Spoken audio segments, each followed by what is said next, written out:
नमस्कार आप सभी को। देखिए, आज का डिस्कशन सेशन जो हमारा है उसमें हम इवोल्यूशन यूनिट के नेक्स्ट क्वेश्चंस के बारे में डिटेल से समझेंगे। तो चलिए स्टार्ट करते हैं, एक एक करके सारे क्वेश्चंस पे आएंगे। सबसे पहले अपन बात करते हैं क्वेश्चन नंबर 48 कि the cladogram given below shows the distribution of derived characters.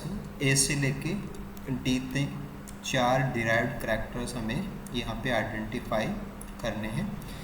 Ancestors में जो कैरेक्टर होते हैं वो एंसेस्ट्रल कहलाते हैं, और उसके बाद में डिसेंडेंट में अगर कोई नया कैरेक्टर आता है जिसको अपन एक्विजिशन बोलते हैं, तो एक्विजिशन के बाद में जो नया कैरेक्टर आता है उसको अपन डिराइव्ड कैरेक्टर के नाम से जानते हैं।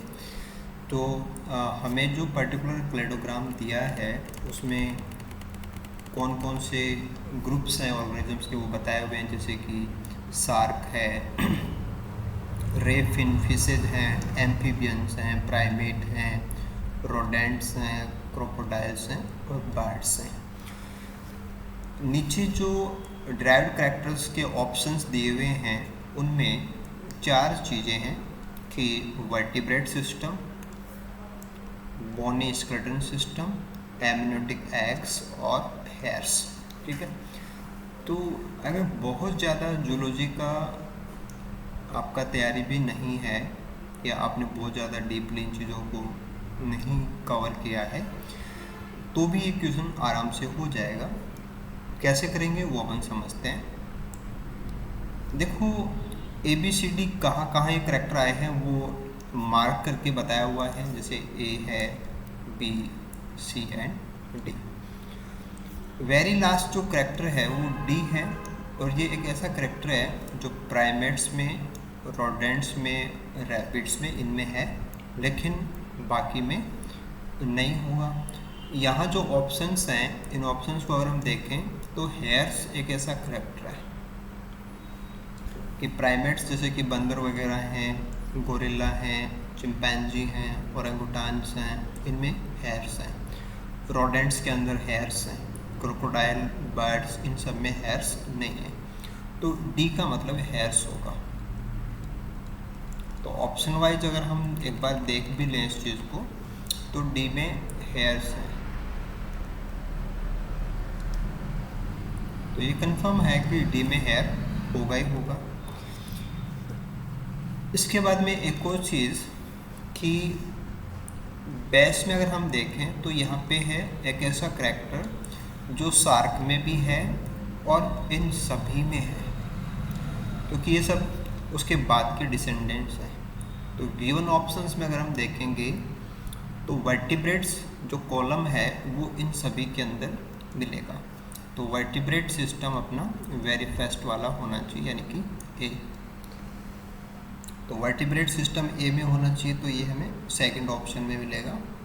फर्स्ट ऑप्शन के अंदर एमनियोटिक एग है, ये कैंसिल हो जाएगा।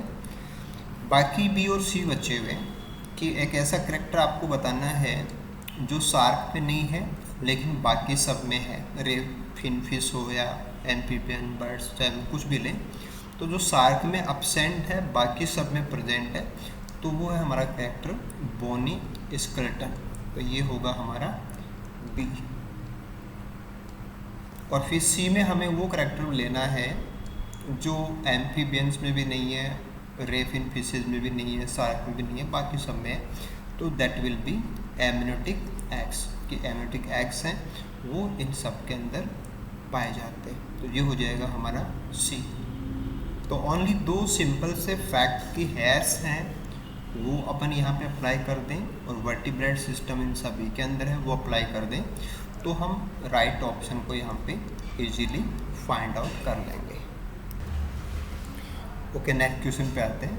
क्वेश्चन नंबर 49 कि इन अफ्रीका AS जो जीनोटाइप है उसका मतलब है represents a carrier of sickle cell anaemia, जो कैरियर है उनको AS से अपन बता रहे हैं। Where A is the allele for normal haemoglobin and S for the allele जो कि सिकल सेल हीमोग्लोबिन के लिए काम करती है। तो जो हेटेरोजाइगस कंडीशन है वो है HS AS। फिर अपन से कहा जा रहा है कि इफ द एलील एस यानी कि जो डिजीज के लिए रिस्पॉन्सिबल एलील है is maintained at a high frequency in some populations. तो देखो यहाँ पे ये तो हो गया जीनोटाइप,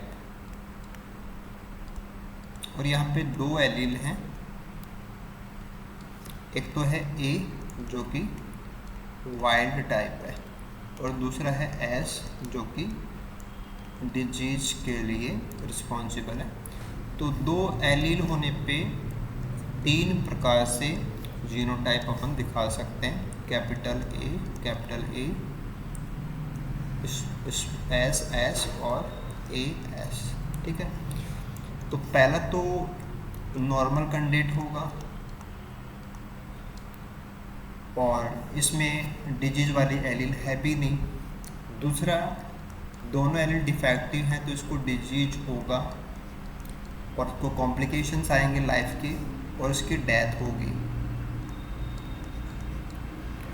तो डेथ होने का मतलब ये है कि जो एलील एलील अपन ले रहे हैं वो पॉपुलेशन से रिमूव हो जाएगी,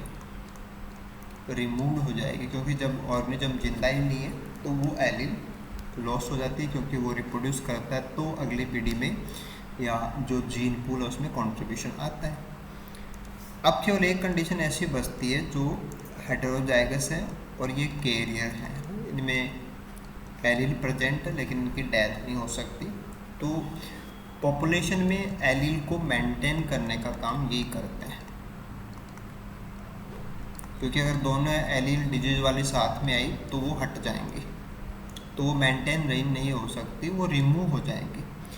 अपन को ये कहा जा रहा था कि allele S is maintained at a high frequency, तो वो तभी हो सकता है जब हेटेरोजाइगस कंडीशन जो है वो सपोर्ट हो रही है। तो हेटेरोजाइगस कंडीशन अगर सपोर्ट होती है उसको अपन बोलते हैं हेटेरोजाइगस एडवांटेज। तो कारण जो है कि एक सही एलील है, एक खराब एलील है, लेकिन मोस्ट लोगों के अंदर खराब एलील पाई जाती है। तो कारण क्या है कि हेटेरो कंडीशन में जब होता है तो उसको सपोर्ट मिल रहा है और इसलिए वो मेंटेन्ड है। तो answer will be heterozygous.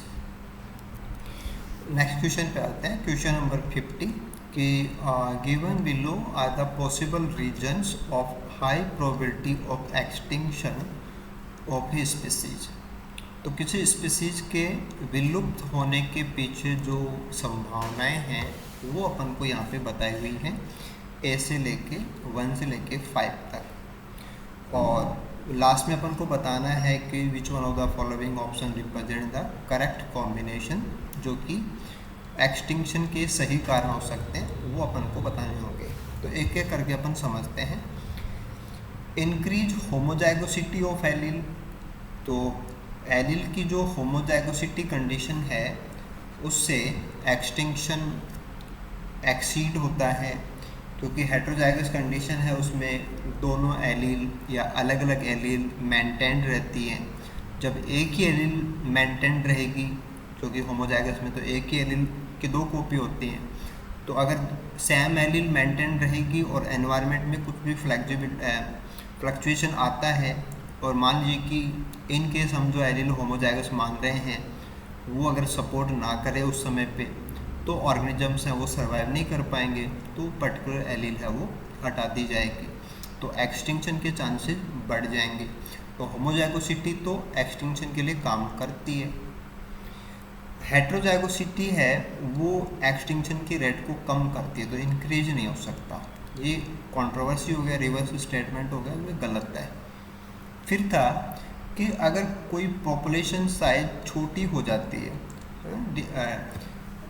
Decrease अगर पॉपुलेशन साइज होगा तो डिक्रीज होने पे जो चांसेज हैं एक्सटिंक्शन के वो बढ़ जाते हैं। पॉपुलेशन जितनी बड़ी होती है एक्सटिंक्शन के चांसेज उतने कम होते हैं, पॉपुलेशन जितनी छोटी होती है एक्सटिंक्शन के चांसेज उतने बड़े हो जाते हैं। ठीक है, इसके बाद में अगले 2 स्टेटमेंट में एक वर्ड है वो है स्टोकेस्टिसिटी। एक बार तो बताया गया है कि डेमोग्राफी को लेके स्टोकेस्टिसिटी, और दूसरा था एनवायरनमेंट को लेकर के स्टोकेस्टिसिटी। ठीक है, देखो स्टोकेस्टिसिटी का मतलब होता है विभिन्नताएं, विषमताएं या रैंडमली जो विषमताएं होती हैं ना, कि जैसे हिंदी का एक वर्ड होता है यादृच्छिक, कि कहीं कुछ ऐसा इसका साधारण मतलब होता है। तो अगर इंक्रीज डेमोग्राफिक स्टोकेस्टी होगी, यानी कि आप ऐसे समझें कि कहीं पे पॉपुलेशन को अच्छे से सपोर्ट हो रहा है, कहीं पर कम अच्छे से सपोर्ट हो रहा है, ऐसे। तो जहाँ पे पॉपुलेशन को कम अच्छे से सपोर्ट हो रहा है वहाँ से एक्सटिंक्शन के चांसेस हैं वो क्रिएट होंगे। तो अगर सभी जगह पे पॉपुलेशन सही तरीके से या समान रूप से अगर सपोर्ट हो रही है तो एक्सटिंक्शन के चांसेस कम होते हैं। लेकिन स्टोकेस्टिसिटी जितनी ज़्यादा बढ़ेगी डेमोग्राफी को लेके, तो उसमें दो एंगल हो सकते हैं कि विषमताओं के आधार पे एक दूसरे अच्छे से हो सकता है और एक बहुत ही ख़राब तरीके से हो सकता है। तो हमें एक्सटिंक्शन के रिगार्डिंग देखें तो अगर समानता नहीं है, असमानता है, और उसमें से भी हम एक लाइन ले लें कि जो बहुत ही पुअरली सपोर्ट हो रही हैं तो वो तो एक्सटिंक्शन के लिए काम करेंगी। तो अगर विषमताएं ज़्यादा हैं तो जहाँ जहाँ पॉपुलेशन को कम अच्छे से सपोर्ट किया जा रहा है वहाँ पॉपुलेशन के डेक्लाइन होने के चांसेस होंगे, तो स्पीशीज के एक्सटिंक्शन के चांसेस हैं वो बढ़ेंगे। वन थिंग, तो ये स्टेटमेंट हमारा सही रह जाएगा। फिर था कि डिक्रीजिंग एनवायरमेंटल स्टोकेस्टिसिटी, इसका मतलब ये हो गया कि एनवायरनमेंट की विषमताएं कम होंगी, यानी कि एनवायरनमेंट को अपन कांस्टेंट जैसा मान रहे हैं। तो एनवायरनमेंट जितना कांस्टेंट होगा तो जितनी भी इकोलॉजिकल ऑनगोइंग कंडीशंस हैं, इंट्रैक्शंस हैं, वो सब बैलेंस रहेंगी। इस चीज़ को आप कोरिलेट कर सकते हो क्लाइमैक्स के साथ। जैसे क्लाइमैक्स कम्युनिटी के अंदर एनवायरनमेंट है वो कांस्टेंट रहता है, तो क्लाइमैक्स में बायोडाइवर्सिटी बहुत अच्छे से सपोर्ट होती है, एक्सटिंक्शन नहीं होता है। एक्सटिंक्शन के चांसेस कम होने लग जाते हैं और मैक्सिमम नंबर ऑफ स्पीसीज हैं वो उस समय पे सपोर्ट हो रही होती हैं। तो एनवायरनमेंट अगर बैलेंस कर लिया गया है, इट मीन्स जो रिसोर्सेज हैं उनका मोस्ट और स्मार्ट तरीके से और करेक्ट तरीके से जो यूज़ है वो हो रहा है, तो पॉपुलेशन के एक्सटिंक्ट होने के चांसेस नहीं है। एनवायरनमेंट में फ्लक्चुएशन बढ़ाएंगे तो एक्सटिंक्शन के चांसेस बढ़ेंगे। तो अगर हम यहाँ पे देखें तो हमारा 5 नंबर और सेकंड नंबर एक्सटिंक्शन के लिए काम नहीं करेंगे, तो 1, 3 एंड 4th वाले हमारे आंसर में करेक्ट स्टेटमेंट रह जाएंगे जो एक्सटिंक्शन को सपोर्ट करता है। नेक्स्ट क्वेश्चन था क्वेश्चन नंबर 51 कि select the correct statement related to phylogeny of primates. तो प्राइमेट्स की जो फाइलोजेनी है उसको लेके कुछ स्टेटमेंट्स हैं, उनमें से हमें करेक्ट वाला स्टेटमेंट फाइंड आउट करना है। देखिए प्राइमेट्स के एवोल्यूशन से काफ़ी बार क्वेश्चन आए हुए हैं। यहाँ पे आंसर को समझने के लिए हमने प्राइमेट्स का जो फाइलोजेनी ट्री है वो भी अटैच किया हुआ है, तो उससे हम चीज़ों को आराम से क्लियर कर लेंगे। पहला स्टेटमेंट था कि जो लेमूर्स होते हैं, lemurs are most closely related to lorises than gibbons. ठीक है, तो देखो ये लेमूर्स हैं, are most related to lorises, तो लॉरिसेस लेमूर्स ये सब एक ही ग्रुप के हैं, तो ये सबसे ज़्यादा क्लोज हैं आपस में। और गिब्बन्स जो हैं वो इनसे बहुत दूर हैं, तो गिब्बन्स के कंपैरिजन के अंदर जो लेमूर्स हैं वो लॉरिसेस के ज़्यादा क्लोज हैं। ये स्टेटमेंट बिल्कुल से सही स्टेटमेंट है। नेक्स्ट बात करें कि औरंगुटान्स हैं, they are closer to lorises than gibbon. तो जैसे कि औरंगुटान है, गोरिल्ला है, चिंपैंजी हैं, ये ग्रेट एप्स में आते हैं और ये बहुत ही क्लोज हैं। और ह्यूमन का जो नियरेस्ट एंसेस्टर हैं उसमें यही सब आते हैं। तो ओरंगुटान्स हैं वो गिब्बन्स के क्लोज हैं, ना कि लॉयसेस के, तो स्टेटमेंट गलत है। ऐसे था कि जो ट्रेजर्स हैं, है ना, जो ट्रेजर्स हैं, ये वाले जो ट्रेजर्स हैं, स्मॉल साइज के जो प्राइमेट्स हैं जो कि पेड़ों के ऊपर चढ़ते हैं, तो tarsiers are same as old world monkeys. तो ओल्ड वर्ल्ड मंकीज जो हैं वो उनके बाद के हैं, ट्रेजर्स हैं ये इनसे पहले आए हैं, तो ये सेम नहीं हो सकता, यानी कि एक टाइम नहीं है, डिफरेंट टाइम के, तो गलत है। और फिर था कि humans are closer to new world monkeys than orangutan. तो ह्यूमंस हैं वो ओरंगुटान के ज़्यादा क्लोज हैं ओल्ड वर्ल्ड मंकीज के कंपैरिजन में। ओरंगुटान, गोरिल्ला, चिंपैंजी, इनके हम ज़्यादा क्लोज हैं, तो ये भी गलत स्टेटमेंट है। तो ह्यूमन इवोल्यूशन से भी क्वेश्चन होता है, और ह्यूमन के जो नियरेस्ट एंसेस्टर्स है उसमें ग्रैटैप्स आते हैं, और ग्रैटैप्स के अंदर जो ओरंगुटान, गोरिल्ला और चिंपैंजी, गिब्बन्स, ये हमारे नियरेस्ट एंसेस्टर हैं, और चिंपैंजी हमारा सबसे नियरेस्ट एंसेस्टर। आपको ध्यान देना है कि चिंपैंजी हमारे सबसे नियरेस्ट एंसेस्टर हैं।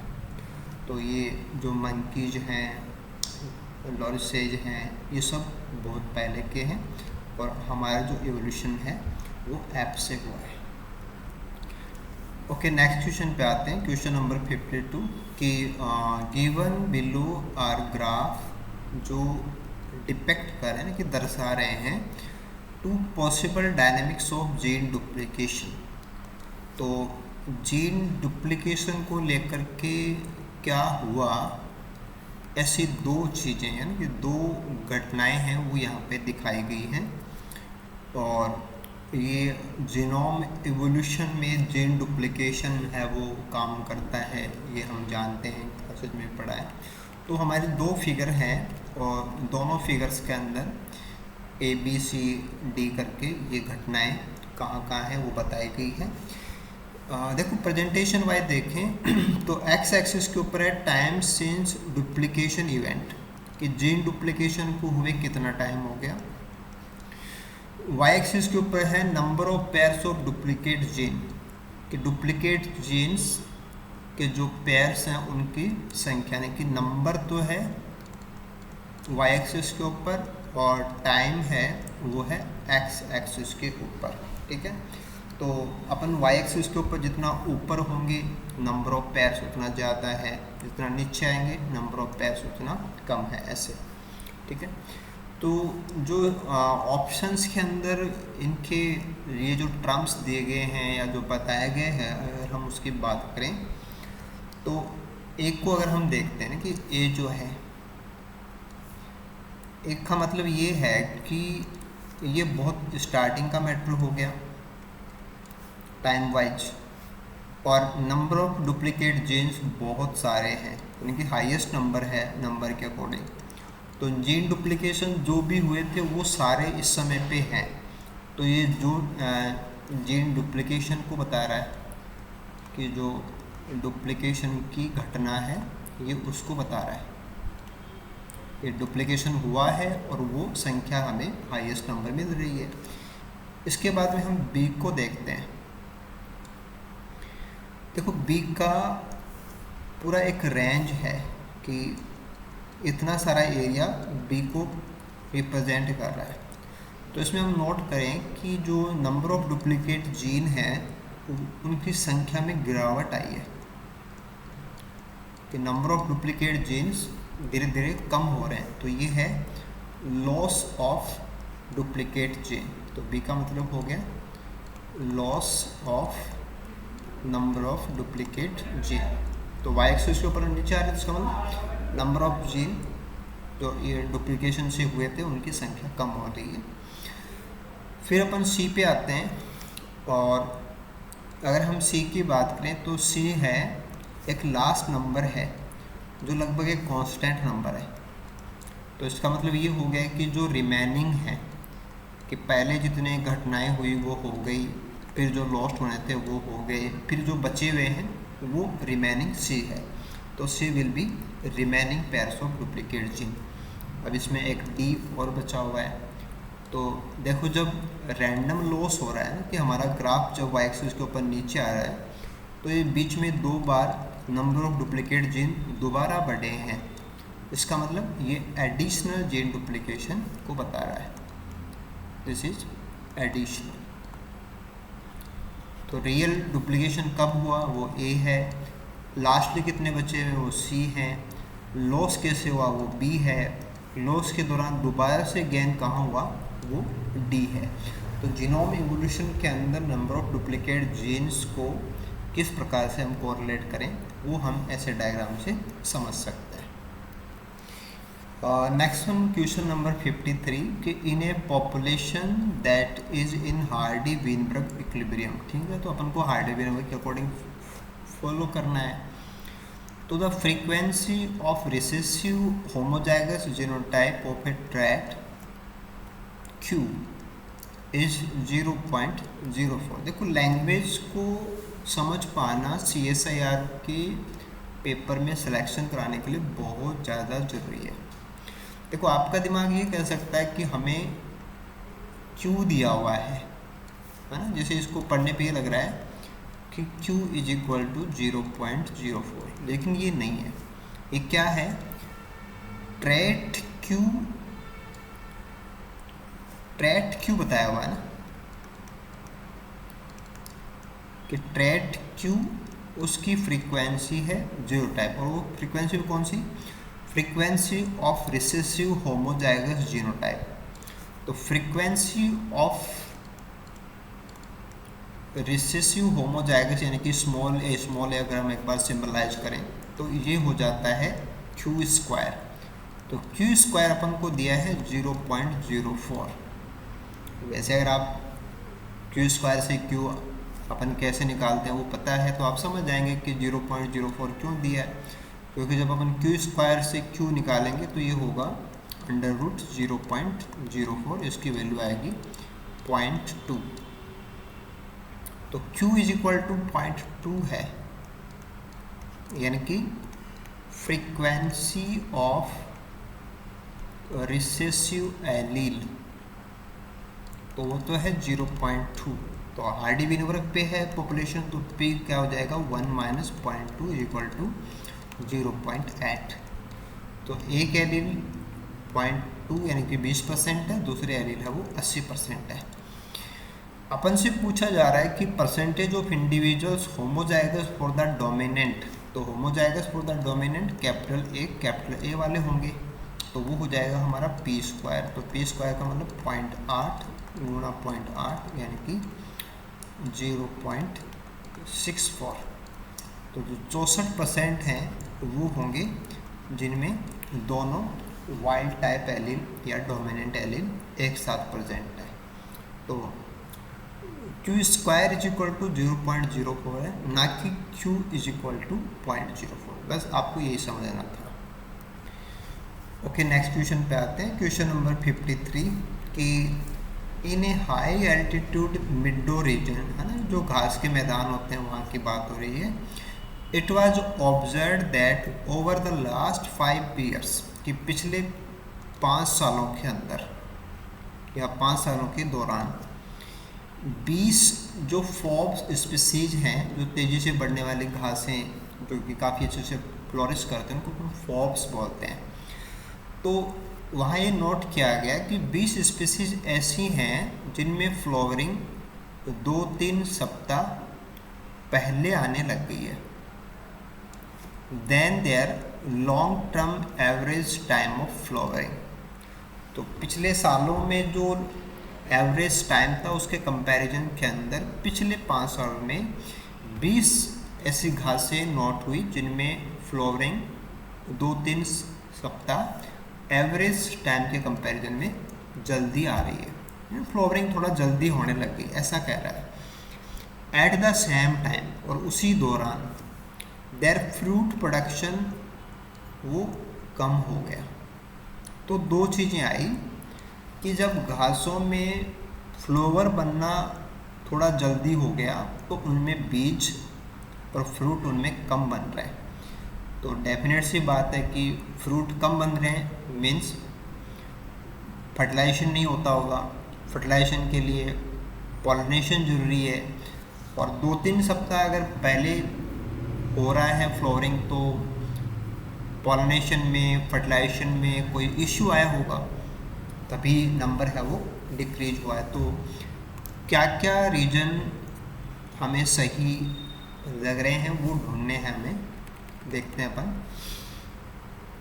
कि the forbs are responding to a warming climate but pollinators are not available at the same time. तो अगर देखो पौधों में फूल आ रहे हैं, इसका मतलब वो तो सपोर्ट कर रहा है प्लांट तो क्लाइमेट को, बट सीड नहीं बन रहे, फ्रूट नहीं बन रहे, इसका मतलब जो पॉलिनेटर्स हैं वो उपलब्ध नहीं हो रहे होंगे। ये बात बिल्कुल से सही लगती है, तो ये तो सही स्टेटमेंट है, जिससे हम ये समझा सकते हैं कि थोड़ा सा टाइम खिसकने से फ्रूट कम बन रहे हैं। ये चीज़ इससे समझ में आती है कि ये सही है।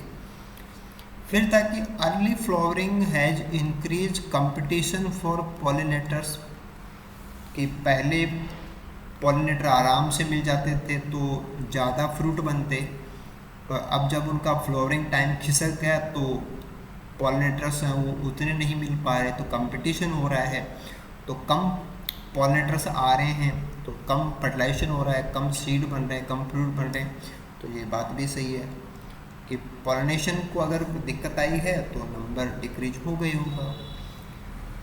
देन था कि flowering and fruiting success are unrelated phenomena in forbs, कि भाई फॉब्स के अंदर तो फ्लावरिंग फ्रूटिंग इनका आपस में कोई कनेक्शन ही नहीं है। तो ये तो पॉसिबल ही नहीं है कि चाहे आप फॉब्स लें, ग्रासेज लें, ट्रीज लें, कुछ भी लें, सभी में फ्लावरिंग फ्रूटिंग ये तो आपस में जुड़े हुए होते हैं, तो ये तो कोई लॉजिक ही नहीं है।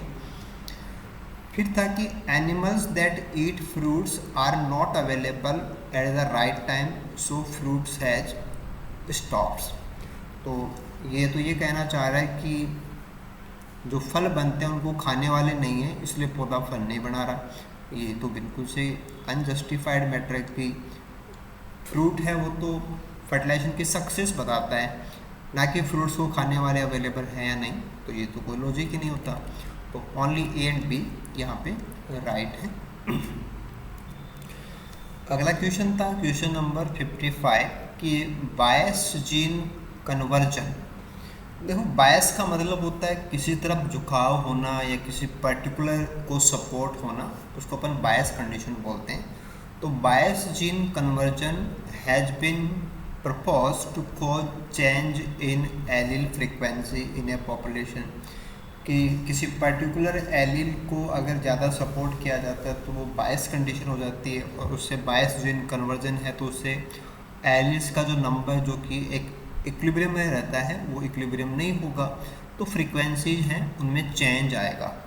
तो चेंज इन फ्रीक्वेंसी वो जो हमारा इक्विलिब्रियम है उसके डिस्टर्ब होने का मैसेज होता है।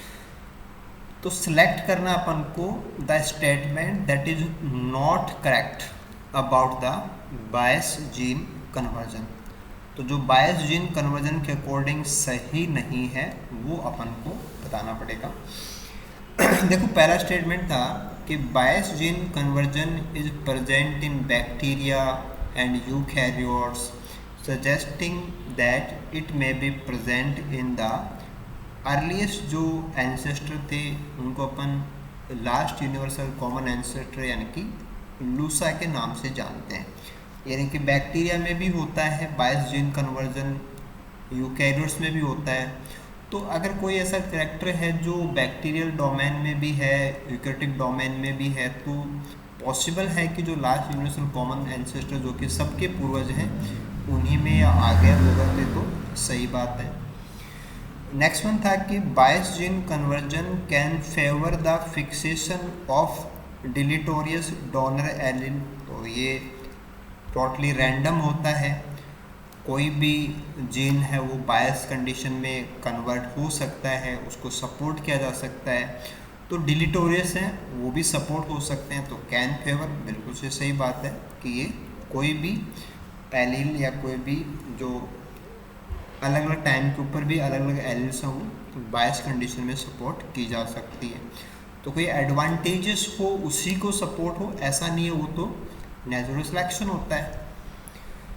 इसी प्रकार से था कि bias gene conversion is an example of non adaptive evolutionary process. Yes, ये बिल्कुल रैंडमली होता है, फिटनेस से इसका कोई कनेक्शन नहीं होता है। कभी कोई जीन सपोर्ट हो गया, ज़्यादा बार वही सपोर्ट हो गया, इसको अपन बायस्ड बोलते हैं। तो ये नॉन अडेप्टिव है, इससे फिटनेस का या नेचुरल सिलेक्शन का इससे कोई कनेक्शन नहीं है।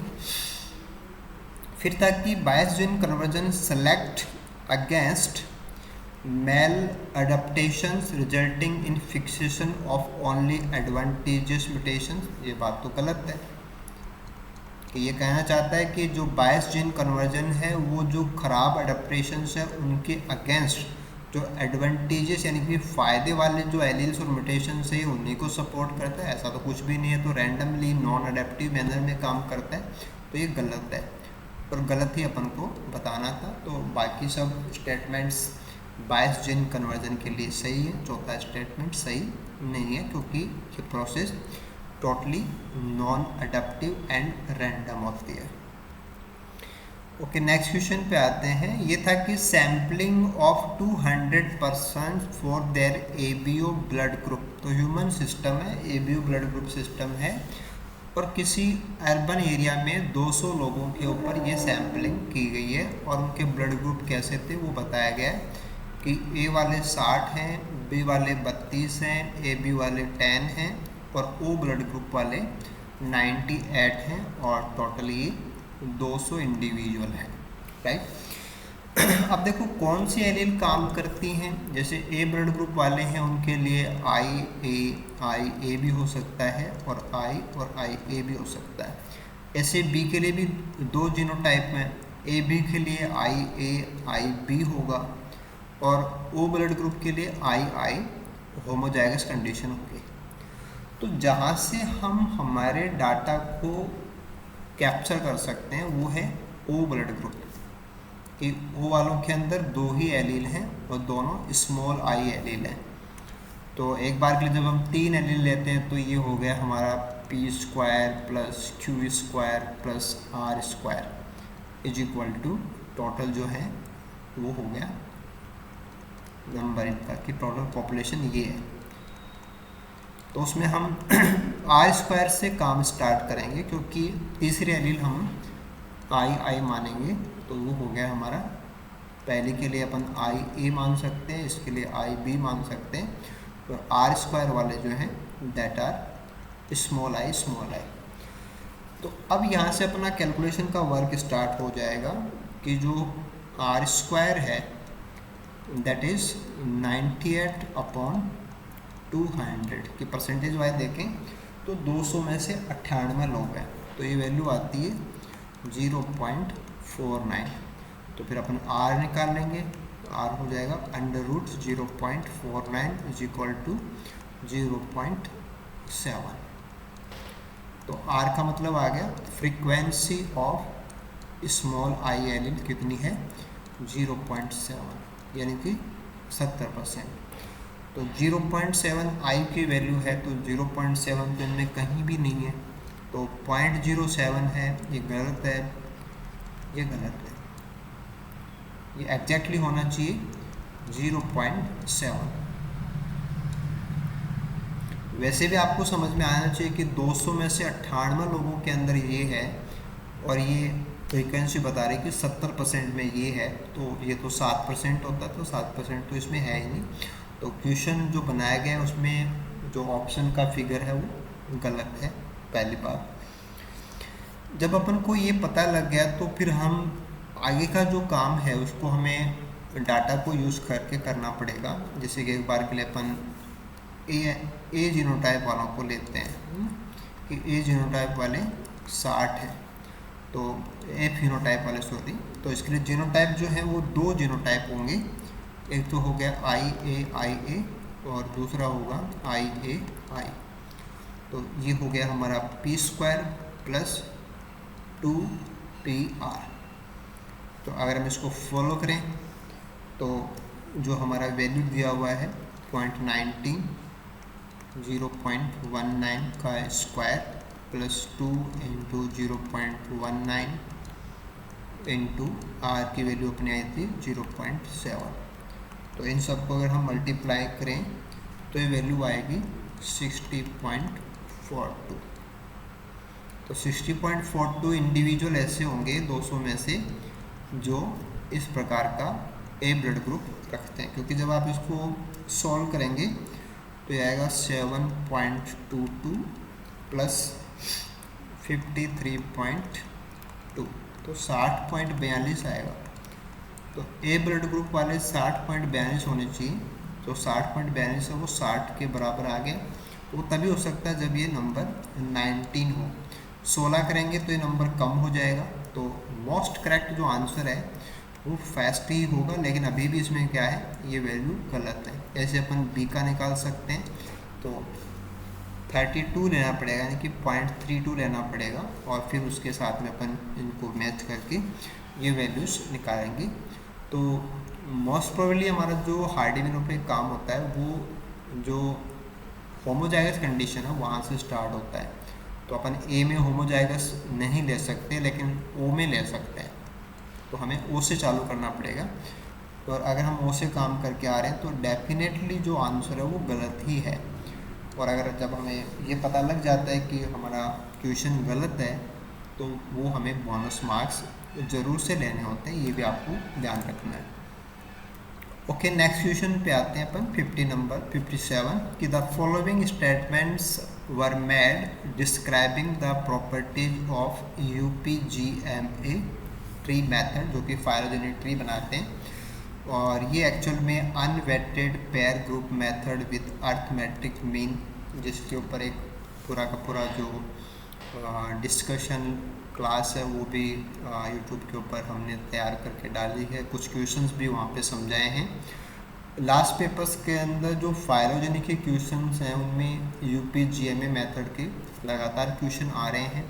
तो आपको ये वाले क्वेश्चन और ये वाला टॉपिक अच्छे से कवर करना है। आपने भी लास्ट वीडियो नहीं देखा है तो आप उसको ज़रूर से देखें, समझने की कोशिश करें, ताकि नेक्स्ट पेपर्स में क्वेश्चंस अपने ईजिली हो पाएंगे। देखो, UPGMA मेथड के रिगार्डिंग हमें बात करनी है, और फाइनली अपन को बताना पड़ेगा कि विच में the following option represent the correct properties. ठीक है, तो अनवेटेड पेयर ग्रुप मेथड होता है जिसमें अपन अर्थमेटिक मीन जो होता है, डिसिमिलरिटी मैट्रिक्स होता है, उसके आधार पे सारा काम होता है। पहला स्टेटमेंट था कि it describe species relationship and therefore the best method describe a new species। तो देखो, किसी न्यू स्पीशीज को डिस्क्राइब करने का ये तरीका नहीं है। आपस में सिमिलरिटी डिसिमिलरिटी कितनी है, मैट्रिक्स के डाटा के आधार पे वो पता लगता है। तो रिलेशनशिप क्या है वो ज़रूर पता लगती है, लेकिन नई स्पीशीज है इसको डिस्क्राइब नहीं कर सकते। कौन क्लोज है कौन दूर है, ट्री में हमारा ये कॉन्सेप्ट वो तो UPGMA से सोल्व होता है, बट नई स्पीशीज को डिस्क्राइब नहीं कर सकते, इसे तो ये गलत है। फिर था कि it is a method of hierarchical clustering. अब देखो यहाँ पे हायरार्चिकल क्लस्टरिंग का मतलब है कि जो इवोल्यूशन है कि एंसेस्टर से डिसेंडेंट फिर उनसे आगे के, तो इस मेथड के अंदर हम जो क्लस्टरिंग अप्रोच अप्लाई करते हैं उसमें हम सिमिलरिटी मैट्रिक्स काम में लेते हैं। तो वो क्लस्टरिंग के ऊपर ही बेस्ट है कि हम क्लस्टर लेते हैं, क्लस्टर का फिर मीन निकालते हैं, मीन के आधार पे जो लिनेजेज हैं उनके बीच में डिस्टेंस कितनी है उसको अपन फाइंड आउट करते हैं, तो सही हो गया। फिर था कि द रा डाटा जो होता है हमारे पास, जो कि मैट्रिक्स में दिया हुआ होता है, वो एक सिमिलरिटी मैट्रिक्स होता है, बिल्कुल से सही बात है। और जो इनिशियल ट्री है वो जब यहाँ से स्टार्ट करते हैं तो रोटेट कंडीशन होती है, तो ये भी बिल्कुल से सही बात है कि हम ट्री को स्टार्ट करते हैं, उसके बाद उसमें ब्रांचिंग होती है, ब्रांच कौन किधर है वो सारा मैट्रिक्स के डाटा की सिमिलरिटी और डिसिमिलरिटी के ऊपर बेस्ट जो मीन्स होते हैं उनसे पता लगता है, तो ये भी सही है। फिर डी में था कि ये मेथड हमें परमिट करता है कि lineages with largely different branch length and corrections of multiple substitution, तो ये ऐसा कोई यहाँ पे इसका कोई बेनिफिट नहीं है। ये लिनेजेस के अंदर very largely different branch length है, उनके बीच में ऐसा कोई काम नहीं करता है। ये केवल सिमिलरिटी कितनी है और डिसिमिलरिटी कितनी है, तो उससे कौन सी ब्रांच किसके पास आएगी, किससे दूर जाएगी, सिर्फ ये बताता है, ब्रांच की लंबाई नहीं बताता है। लार्जली डिफरेंट ब्रांचेज लेंथ है ना, लेंथ नहीं बताता है, लेंथ का इशू नहीं है। हाँ, ब्रांचेज कितनी पास दूर है ये बताता है, ब्रांच कितनी लंबी है ये नहीं बताता है, तो ये गलत है। तो ओनली बी एंड सी है वो यूपीजेएमए मेथड के रिगार्डिंग सही स्टेटमेंट होंगे, तो answer will be second. Next question था अपना 58 नंबर कि which one of the following statements in relation to insect wings is not true. कि इंसेक्ट के जो विंग्स हैं उनके रिगार्डिंग जो सही नहीं है वो अपन को बताना है। देखो, पहला तो ये था कि इंसेक्ट के जो विंग्स हैं they are extensions of cuticle, कि वो क्यूटिकल का विस्तार होते हैं, बिल्कुल सही बात है। वो कोई ट्रू अपेंडेजेस नहीं होते, केवल क्यूटिकल के एक्सपेंशन होते हैं, तो सही स्टेटमेंट है। फिर ताकि जो बिटल्स होते हैं उनके अंदर जो हिंड विंग्स होते हैं वो फ्लाइट के काम आते हैं, जैसे कि ये एक बिटल आप देख रहे हैं, पहला फिगर बिटल का है, और हिंड विंग्स पीछे वाले विंग्स को बोलते हैं। तो हिंड विंग्स से ही ये फ्लाई करता है, फ्लाइट के काम आते हैं। तो बिटल्स के पीछे के जो पंख हैं वो फ्लाइट के काम आते हैं, बिल्कुल से सही बात है। ऐसे था कि males of many cricket species, कि बहुत सारे जो झिंगुर होते हैं उनके जो मैल होते हैं, जो उनके नर होते हैं, उनके 4 विंग्स जो आगे के पंख होते हैं उनमें कुछ मॉडिफिकेशंस होते हैं, और उन मॉडिफिकेशंस वाली स्ट्रक्चर्स का इस्तेमाल करके वो साउंड प्रोड्यूस करते हैं, कि जब वो मैटिंग पार्टनर को बुलाते हैं तो झिंगुर आवाज़ निकालते हैं, और वो जो आवाज़ होती है वो 4 विंग्स को आपस में तेज़ी से घर्षण करते हैं, एक दूसरे के साथ रगड़ते हैं, उससे आवाज़ पैदा होती है। तो वो 4 विंग्स के मॉडिफाइड स्ट्रक्चर्स हैं जिनसे साउंड क्रिएट होती है, तो ये भी बिल्कुल से सही स्टेटमेंट है। फिर लास्ट वन था कि जो फ्लाइज होते हैं, फ्लाइज है स्ट्रक्चर कॉल्ड फ्रेनुलम।